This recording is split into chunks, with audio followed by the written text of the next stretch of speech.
Ever since I was beaten, felt worthless, didn't matter. Now living at home, I am thanks to the people I have around me. I've learned the truth of Taylor and Elijah. They are all good people I can depend on. Overall, it is better thanks to coming up here. When I lived in Georgia, what they did to me, Elijah, and Ellen was very wrong. I hope they can for those things. It was unfair that probation I couldn't beat with a man. I tried to be close to 50, but it was never enough. Krista attacking me with their drivers was acts. Anything I may have done to be for what they did. At the time, I didn't stand the appropriate punishment and inappropriate punishment, but now I do. I was treated poorly. I hope the son will get some reflect on what they could have done differently. And I am safe and I can be who I really in her. Even after what they back in I forgive them because it's the right thing. Thank you. Thank you, Mr. Schindley. All right, State. Judge, and for purposes of the court record, I will have my office contact Ethan Tyler and ask him to send a photographic copy of that statement he was reading so it can go to the court record. Thank you. Yes, sir. I'd like to call at this time Sophia Gutierrez.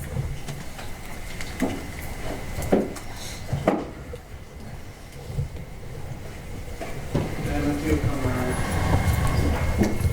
You want to sworn? Yes, please.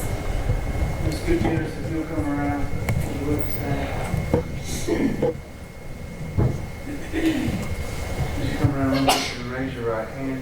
Will you swear or affirm the testimony you're about to give in a matter of opinion before this court is the truth, the whole truth, and nothing but the truth, so help you God? Yes, sir. All right, you may have a seat. Please state your name for the record.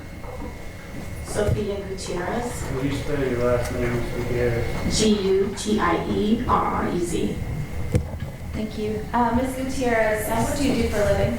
I'm a school counselor, Okay, and where are you a school counselor? Rock Spring Elementary. Are you familiar with a child named Haven Gearing who later was called Evan Schindley? Yes, ma'am, I do. Okay, were you his school counselor when he went to Rock Springs Elementary School? Yes, ma'am, I was one of his counselors. Okay. I want to talk to you just a little bit about some things that happened while he was a student there. Yes, ma'am. Are you familiar with Tyler and Krista Schindley? Yes, ma'am, I am. Okay. During the course of the years that Evan attended school at Rock Springs, did you notice some concerns about food related to Evan? Yes, ma'am, I did. Okay. Can you tell me a little bit about those? His classroom teacher, he had some problems with food, and it came about when his classroom teacher said a lot of times when we had some behavior problems, it was all in relations to food.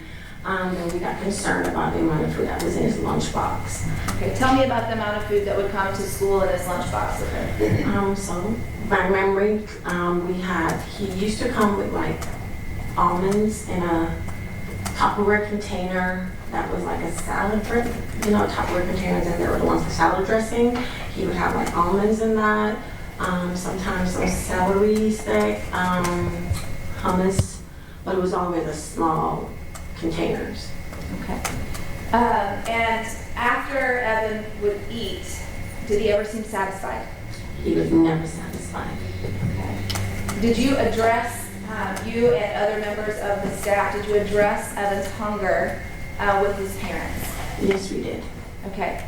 And were there times that you had meetings with his parents and with the foster agency and DFACS related to your concerns about Evan's hunger? Yes, ma'am, numerous times. Okay. And I want to talk just about those meetings and the steps that you took.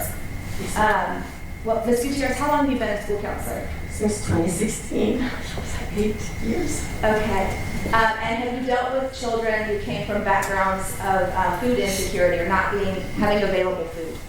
Yes, we have. And does hunger sometimes, in your experience, contribute to behavior issues? Most definitely. When you addressed your concerns with the Schindleys about the amount of food that Evan was given, tell me about that interaction between you and the Schindleys. So one particular instance was he didn't have enough food, there was issues, and we gave him school lunch. And we called, I think I spoke to Dad that day. He didn't have enough food, and so we wanted to provide him with school lunch so that there was no food in the lunchbox. We're not sure, I think, and later on we found out he ate it on the bus or something. And so I called and I got Dad first, and he agreed for us to give him a school lunch, but then we later, Mom was upset that he's not allowed to eat school lunch. You're only allowed to give him what's in his lunchbox because it was on a special diet of some sort. Okay. And that was just one instance. That was one instance. Yes. Were there other times where he was observed licking the bowl, trying to get more food out of what he had? So on another occasion, during the lunchtime, the cafeteria side, that's when he came in with the small portions. And one of the paraprofessional in the cafeteria came to report to me that he did not have enough food in the lunchbox, and so the little bit that he had, she was very emotional actually. He was licking the Tupperware, the salad dressing that was in it, clean. But we weren't allowed to give him a lunch from the cafeteria, so she just reported it to me. Okay. Now, did you, again, confront the defendants, the parents, with concerns about Evan not getting enough to eat?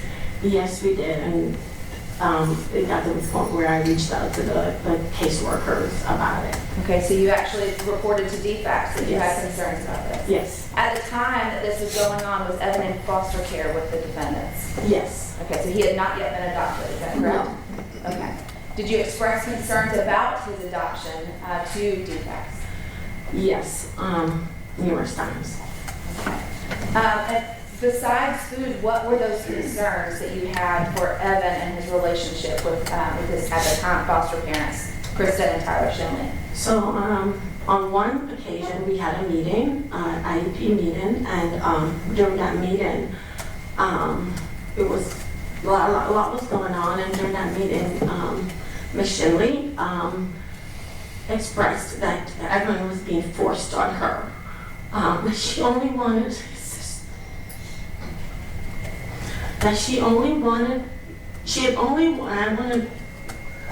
not the exact words, but what she was referring to, that she only wanted the kids, the sisters, the twins, and he was being forced on her. And so after the meeting, I emailed the caseworker, and I said, please do not allow them to, and I thought I'd probably get in trouble, but I was like, please do not allow them to adopt him. I don't think they love him. I want to talk about physical affection with Evan. Did Evan respond to physical affection from his teachers and people in his classroom and stuff like that? Yes, he loved hugs in the hallway. He was little, so he would always just run up and give us hugs all the time. And to be fair, the years that he went to school with you were in kindergarten and first grade, is that correct? Yes.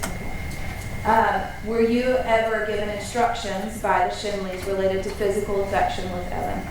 Yes, so after, I want to say it was after that meeting and the constant calls, and obviously as the counselor, I was the one making all the reports.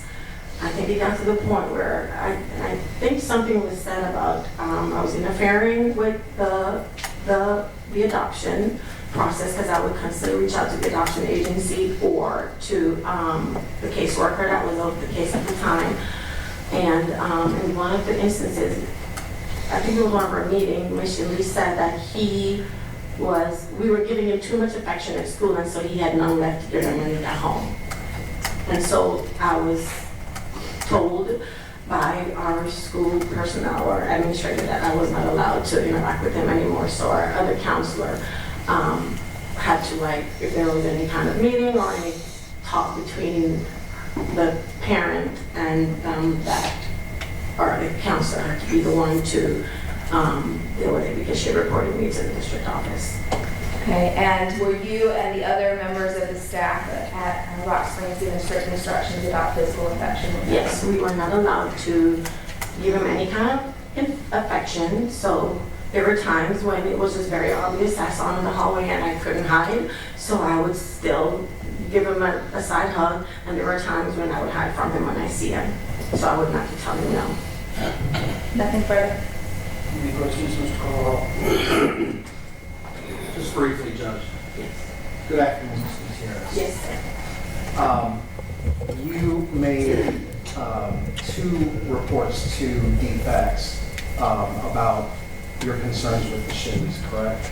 I know one specific one. I know Ms. Rice made reports as well. A lot of my communication, I know one specific one that I made, and that was the last one I read because I went back, it's been a while, so I was going back to find all my reports. So I have one that I can remember for sure.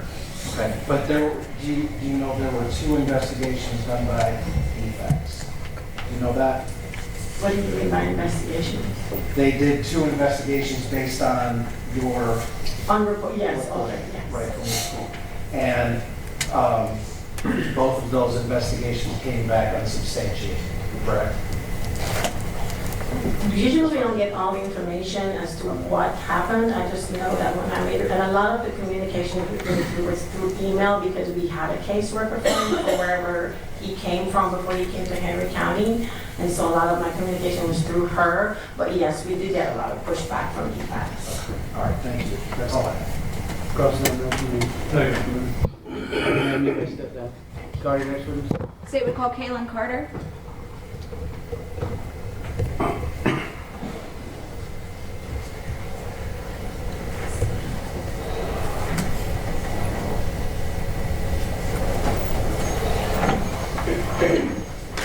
When you come around, let me get you to raise your right hand. Do you swear or affirm the testimony you're about to give in the matter not pending before this court will be the truth, the whole truth, and nothing but the truth, so help you God? You may have a seat. Will you state your name for the record? My name is Kaylin Carter. Will you spell your first name, please? Kaylin, C-A-Y-L-I-N. Morning, or afternoon, Miss Carter. Can you tell us what you do for a living? I am a private agency case manager for Families Foster Care Agency. Okay. And are you familiar with Krista and Tyler Schindley? I am. Okay. How are you familiar with them? I was their caseworker for 1.5 years prior to their adoption. Okay. Were you in charge of the placement of Evan Schindley as well as his 4 younger siblings with the Schindley family? Technically, that placement authority was with Madison County DFACS. As a CPA agency, we do not have placement authority. We hold the license for the foster family, and we offer extra supervision and support alongside the department. Okay. Now, I want to talk to you about some concerns that were raised at the time that Evan and his siblings were fostering with the Schindleys, okay? Did you begin to develop some concerns related to conversations with Krista and Tyler Schindley about their relationship with Evan? Yes, I did. Can you please tell us about that? They repeatedly made comments to the effect that they did not want him, that he was a problem. I can remember several specific conversations in their home where they talked about wanting to put a label on him as a foster child so that everyone would understand that they are embarrassed by his behavior and that everyone would give the benefit of the doubt of that it's him, that's the problem. Lots of complaints about behavior, but not specific clarification as to what was going on. It felt a lot more like they were taking anything that happened very personally from Haven. And when we did offer support and resources, they were not followed up with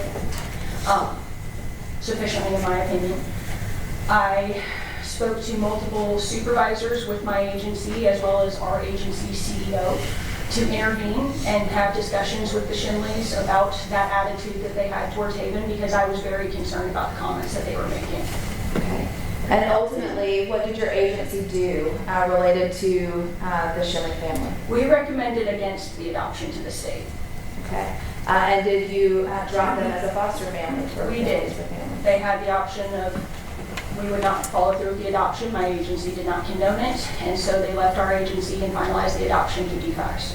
Nothing but, oh, okay. Oh, and I'm sorry, you referred to a child named Haven. Is that Evan Schindley? Haven is Evan Schindley, but I knew him as Haven, and he is Haven in my mind. Thank you. Nothing further. Any questions, Mr. Caldwell? No. Any questions, Mr. No. Maybe you may step down. Thank you. Any other witnesses? No other witnesses, Judge. I do have a few exhibits I'd like to enter, please. Have they previously been entered in the case? They have not. Okay. There's no need to put them on the document camera. Okay. These are State's Exhibits S1 through S9. S1 through S6 are comparative photographs from his admission to Children's Healthcare of Atlanta on May 13th of 2023. And then there is a corresponding photo from July 5th of 2023 and a follow-up so that the court can see the difference that proper nutrition made for Evan. There are photographs of his face, photographs of his legs, and photographs of his bottom.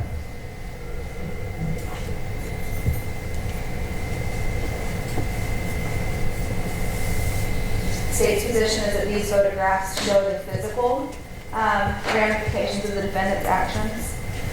F7 is a photograph of Evan now, so that the court can see how he's been able to grow and thrive. S8 is a photograph of Evan with his siblings now, to show that they are working on being able to establish some type of relationship despite the defendant's actions. And finally, State's S9, this goes to the mental impact that this had on on Evan. And this is a letter from his therapist, psychologist, to talk about the impact that it's had with the court. Let me to read it, or would you like to see it? Yes, sir. S1 through S9 are admitted into evidence.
Anything else? Nothing but argument.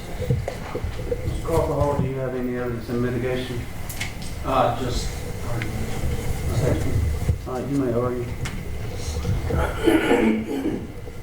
Judge, with regards to Ms. Krista Schindley, we would like to make the court aware that Ms. Schindley has never had any kind of history with the criminal justice system.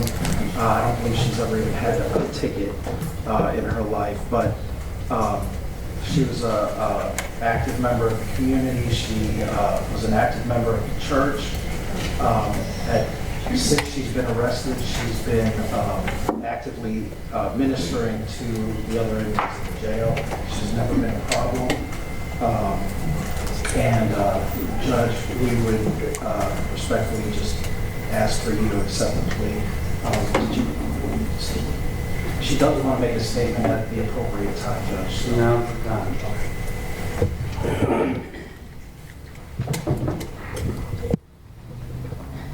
I understand that many people came into contact with us through this case and they were affected negatively. And for that, I sincerely apologize to every single person. I know there's people that I have no idea who they even are, and I'm very sorry for that. I'd like to apologize to all of our children. I know the older children have family around them who love them, and I'm thankful for that. And I just pray that God would bring the right parents along to be able to give the younger children a wonderful life. I know that the love of God is able to do many things, and I'm trusting Him with our children, and I'm just very thankful for this opportunity to be able to apologize to everybody. Anything in mitigation? Much like Ms. Schindley had no prior record prior to coming into this, he's been continuously incarcerated since May of 2023.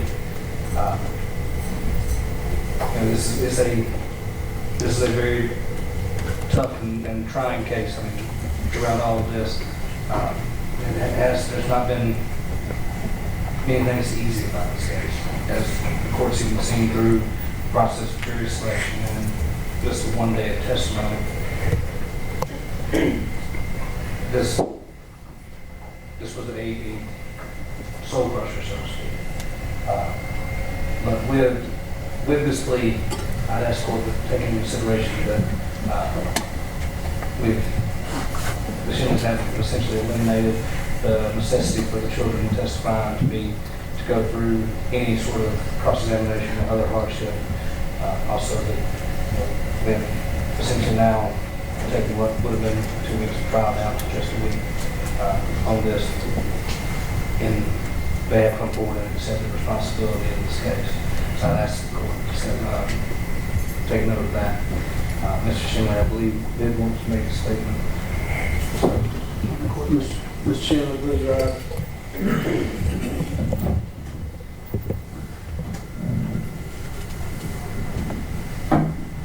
I don't think there's really any words really expressed, my feelings of just this whole situation where just want to be a parent and love kids, and things happen, and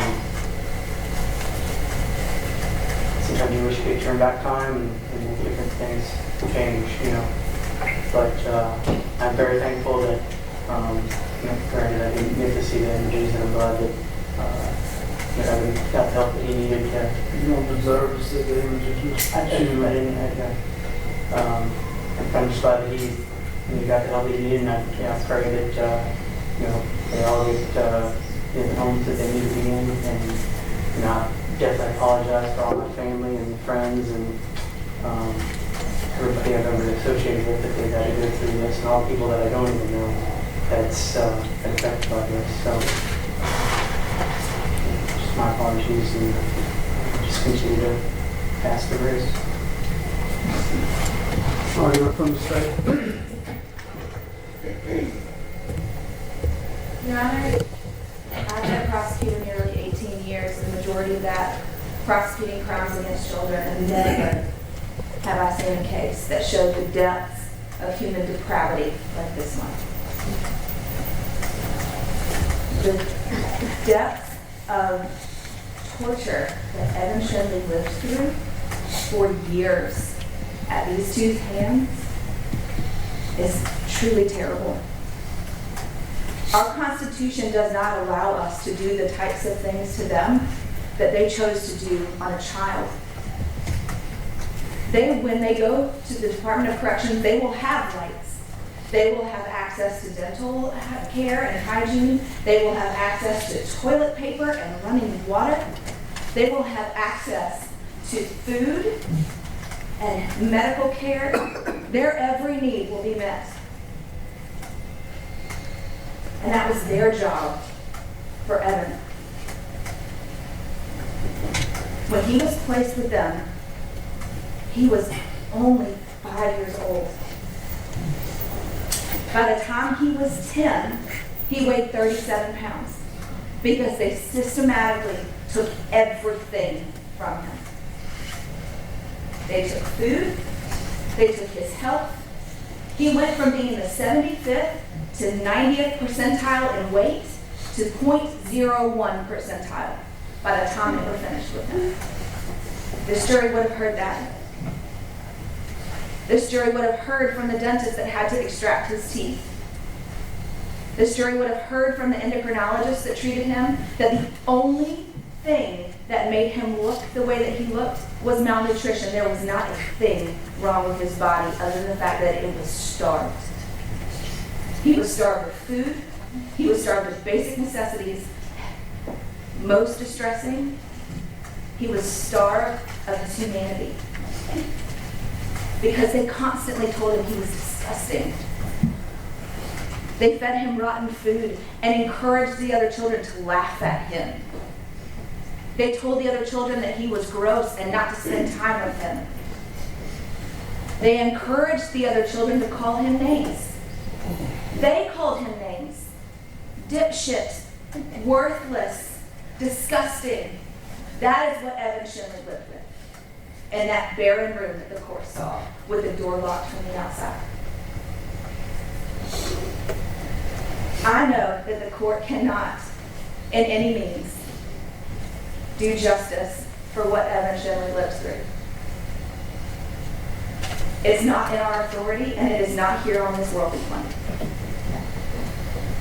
I am asking that the court do its very best to honor what Evan Schindley lived through, to honor what Ethan Tyler Schindley lived through, because what the court didn't hear from Ethan Tyler today is that he was used as a weapon against Evan, just like those younger siblings. He was required to enforce the rules, and as a child with autism, he did absolutely everything he was told to do.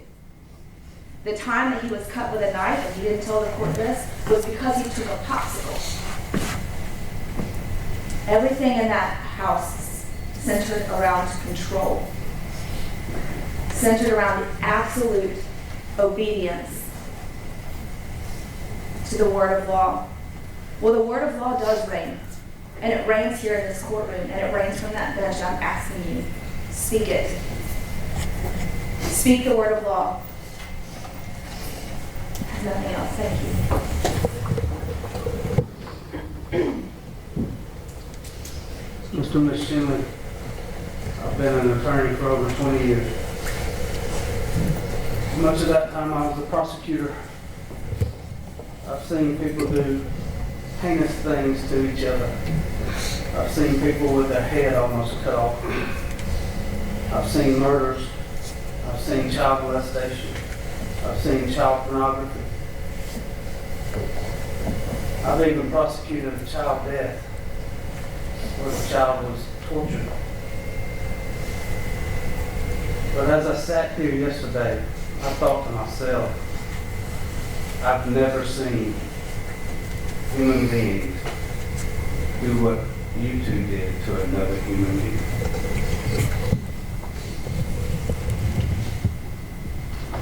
I have a special needs son who's autistic. God placed him with me as a blessing. Many people don't have the blessing to have children. There's probably some here in court today that don't have that blessing. And you threw it away.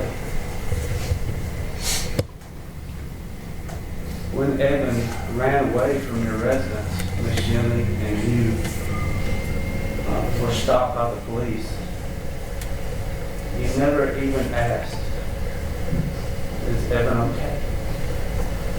That would have been the first thing that I would have asked if one of my children were missing from my residence.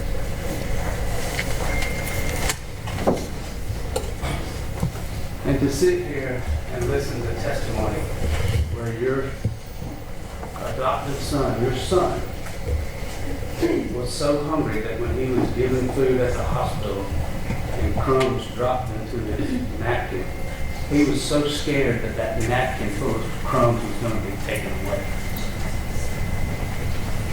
And while I appreciate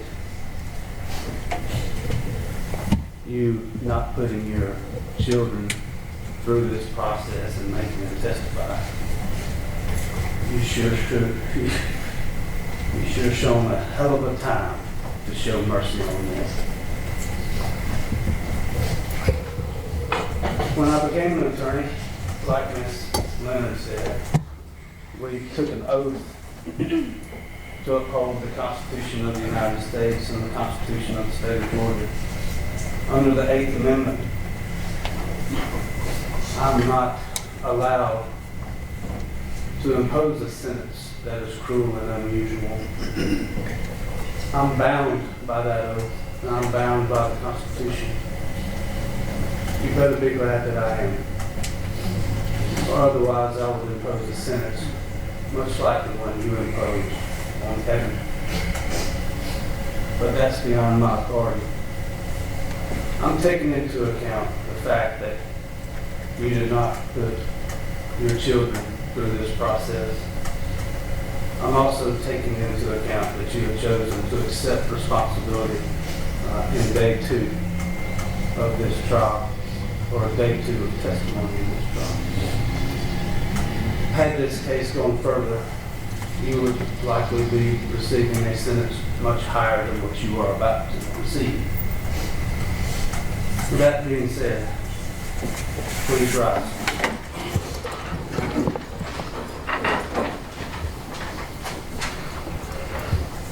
Ms. Schindley, on count 1, criminal attempt to commit a felony, the court finds you guilty. The sentence on that count will be 20 years to serve in prison. On count 2, cruelty to children in the first degree, the court finds you guilty. The sentence on that count is 20 years to serve in prison, consecutive to count 1. On count 3, cruelty to children in the first degree, the court finds you guilty.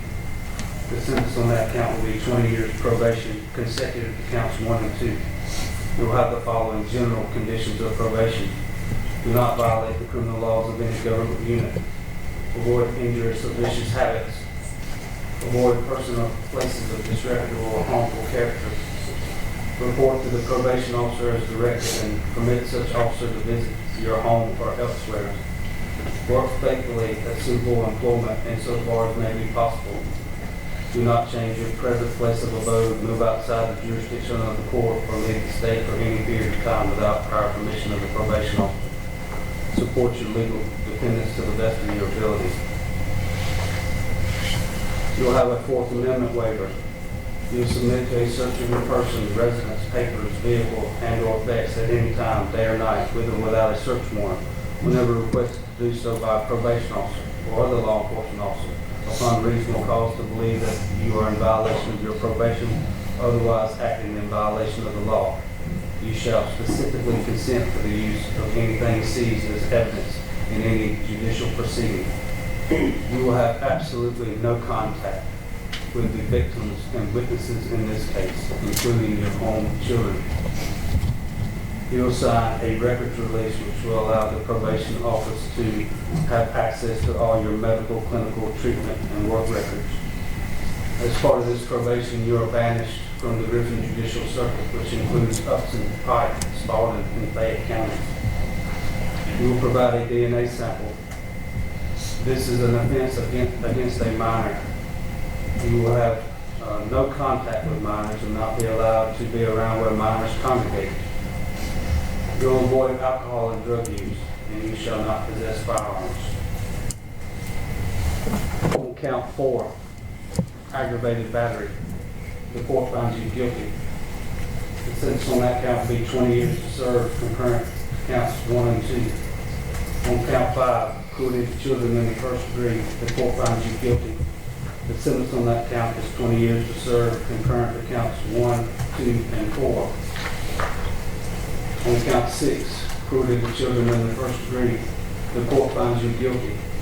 The sentence on that count is 20 years to serve, concurrent to counts 1, 2, and 5. On count 7, battery, the court finds you guilty. The sentence on that count is 12 months to serve, concurrent to counts 1, 2, 5, and 6.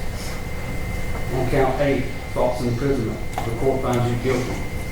The sentence on that count is 10 years to serve, concurrent to counts 1, 2, 5, 6, and 7. Count 9, false imprisonment, the court finds you guilty. The sentence on that count is 10 years to serve, concurrent to counts 1, 2, 5, 6, 7, and 8. On count 10, aggravated assault, the court finds you guilty. The sentence on that count is 20 years to serve, concurrent to counts 1, 2, 5, 6, 7, 8, and 9. On count 11, aggravated assault, the court finds you guilty. The sentence on that count is 20 years to serve, concurrent to counts 1, 2, 5, 6, 7, 8, 9, and 10. And on count 12, aggravated battery, the court finds you guilty. The sentence on that count is 20 years to serve, concurrent to counts 1, 2, 5, 6, 7, 8, 9, 10, and 11. Now, Ms. Schindley, you have the right to appeal this plea. If you wish to appeal this plea, you must file that paperwork within 30 days of the day's date. Your attorney will go over that with you. Ma'am, you have pled guilty to felony offenses and misdemeanor offenses. With respect to the misdemeanor offense, you have 12 months from today's date to avail yourself of relief under the state's habeas corpus act. With respect to the felony offenses, you have 4 years from today's date to avail yourself of relief under the state's habeas corpus act. Your attorney will go over that with you. Ms. Schindley, do you wish to withdraw this guilty plea and have a jury trial? That'll be the sentence of the court, then. Mr. Schindley. On count 1, criminal attempt to commit a felony, the court finds you guilty. The sentence on that count is 20 years to serve in prison. On count 2, cruelty to children in the first degree, the court finds you guilty. The sentence on that count is 20 years to serve in prison, consecutive to count 1. On count 3, cruelty to children in the first degree, the court finds you guilty. The sentence on that count is 20 years probation, consecutive to counts 1 and 2. You have the following general conditions of probation. Do not violate the criminal laws of any government unit. Avoid injurious or vicious habits. Avoid persons or places of disreputable or harmful character. Report to your probation officer as directed or permitted by such officer to visit your home or elsewhere. Work faithfully at suitable employment. Do not change your present place of abode, move outside the jurisdiction of the court, or leave the state for any period of time without permission from your probation officer. Support your legal dependents to the best of your ability. You will have a Fourth Amendment waiver. You shall submit to a search of your person, residence, papers, vehicle, and/or effects at any time, day or night, with or without a search warrant, whenever you're requested to do so by a probation officer or other law enforcement officer, upon reasonable cause to believe that you're in violation of your probation or otherwise acting in violation of the law. You shall provide a specimen for testing at the request of your probation officer. You're to have no contact whatsoever with any victims or witnesses in this case, including your own children. You will have a records release or sign a records release so that your probation officer can get all medical, clinical, and treatment records. You're banished from the Griffin Judicial Circuit, which includes Upson, Pike, Spalding, and Fayette counties. You will provide a DNA sample. Mr. Schindley, this offense is against a minor. You will not be allowed to be around minors or where minors congregate. You're to avoid alcohol and drug use, and you shall not possess firearms. Mr. Schindley, on count 4, aggravated battery, the court finds you guilty. The sentence on that count is 20 years to serve, concurrent to counts 1 and 2. On count 5, cruelty to children in the first degree, the court finds you guilty. The sentence on that count is 20 years to serve, concurrent to counts 1, 2, and 4. On count 6, cruelty to children in the first degree, the court finds you guilty. The sentence on that count is 20 years to serve, concurrent to counts 1, 2, and 5. On count 7, battery, the court finds you guilty. The sentence on that count is 12 months to serve, concurrent to counts 1, 2, 5, and 6. On count 8, false imprisonment, the court finds you guilty. The sentence on that count is 10 years to serve, concurrent to counts 1, 2, 5, 6, and 7. On count 9, false imprisonment, the court finds you guilty. The sentence on that count is 10 years to serve, concurrent to counts 1, 2, 5, 6, 7, and 8. Mr. Schindley, you have the right to appeal this plea. If you wish to appeal this plea, you must file that paperwork within 30 days of the day's date, and your attorney will go over that with you. You're pleading guilty to a misdemeanor offense and felony offenses. With respect to the misdemeanor offense, you'll have 12 months from the day's date to avail yourself of relief under the state's habeas corpus act. With respect to the felony offenses, you'll have 4 years from the day's date to avail yourself of relief under the state's habeas corpus act. Your attorney will go over that with you. Mr. Schindley, you wish to withdraw this guilty plea and have a jury trial. And that'll be the sentence of the court. You can take him out.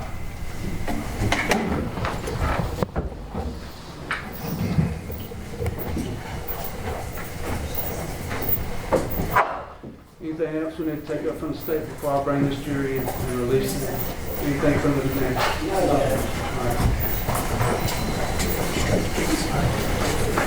All right. Judge, I do actually have one request. I would ask that the jury be allowed to see the photograph of Evan now so that they can see. I'll allow you to publish them to the jury. Thank you, Judge. I think it would probably be better, I'm not trying to tell you how to try your case, State, but given the way the pictures looked on the TV, I would probably look rather than see them in their hands. You can bring the jury in.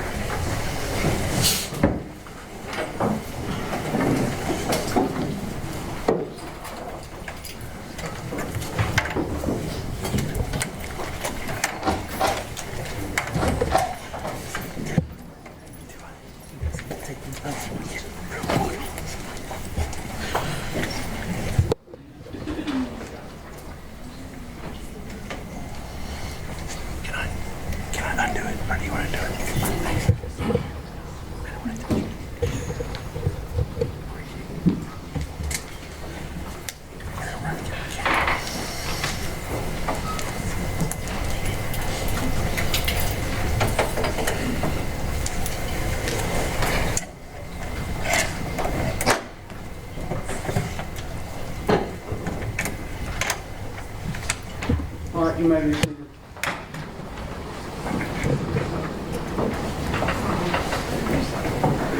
Ladies and gentlemen of the jury, I can assure you that we have been working diligently while you have been in recess. Mr. and Ms. Schindley have entered guilty pleas this morning to all of the charges. I have sentenced each of them to 40 years to serve in prison, followed by 20 years on probation. They also received maximum sentences on the remaining charges to run concurrent. They are banished from the Defendant Judicial Circuit if and when they come out of prison and are on probation. The court was willing to accept their guilty plea. They had the absolute right to enter a guilty plea at any time before a jury renders verdict. They chose to exercise that right this morning and to avoid any further evidence coming before you and before their children had to take a stand. These types of cases are hard on everyone involved, including jurors. And I can only imagine how you felt last night after seeing the evidence that you saw yesterday, because I felt the same way. That being said, I'm able to release you from your service this week. Again, on behalf of all of the judges of the Griffin Judicial Circuit, I want to thank you for your service. We simply can't do business without jurors who honor their summons and come to court. The state would like to show you some pictures of how Evan looked before and how he looks today. If you're willing to indulge us, I think it would better your soul. It sure did better now.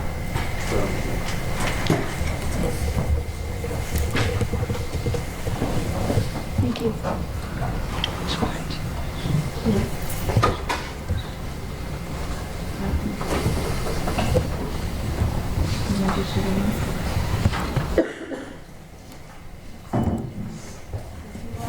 You can pass this along. This is what Evan looks like now.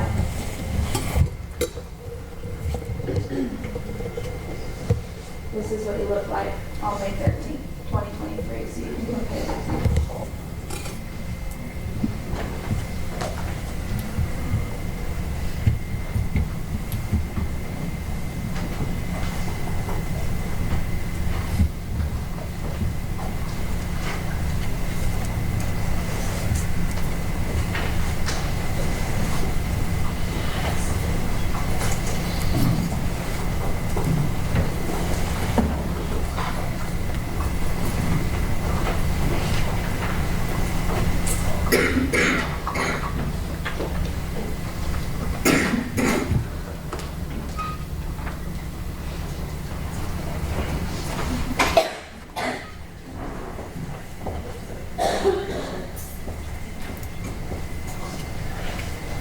Ladies and gentlemen, again, I want to thank you for your service this week. You will receive your check in the mail from the clerk's office. It's a mere penance for your service here this week. In other words, don't spend it all in one place. With that being said, you can leave your juror notebooks and your juror badges with the bailiffs. You're now released from my order as far as conducting any research about the case, speaking with anyone about the case. You may speak freely with whoever you wish. And again, I thank you for your service, and you may now be released.